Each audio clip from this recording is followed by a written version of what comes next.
BNP chairperson Begum Khaleda Zia বলেছেন, দেশবাসীর ভোটের অধিকার সকলে মিলেই প্রতিষ্ঠিত করতে হবে।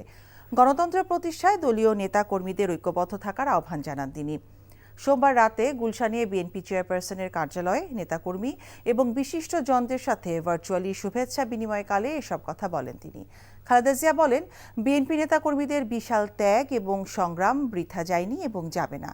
দেশে গণতন্ত্র প্রতিষ্ঠিত করতে হবে, সেজন্য সকলকে ঐক্যবদ্ধ থাকতে হবে।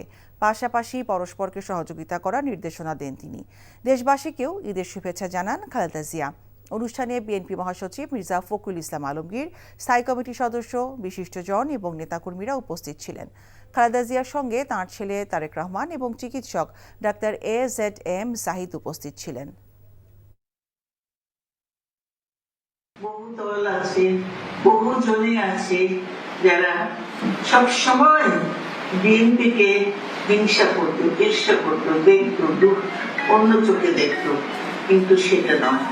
আমাদেরই হলো আমরা সকলকে ভালোবাসবো, সকলকে স্নেহ দিয়ে কাছে টেনে নিব, এটাই আমাদের লক্ষ্য, এটাই আমাদের উদ্দেশ্য। এবং এই ভালোবাসা দিয়ে আমরা তাদেরকে জয় করব, দেশবাসীর মনকে জয় করব। দেশ ভালো বান্ডেল থাকলে প্রতি সেনমানিতে টাকা বাঁচবে। বিকাশ সেনমানি বান্ডেল কিনে জিতুন প্রতি লেনদেনে।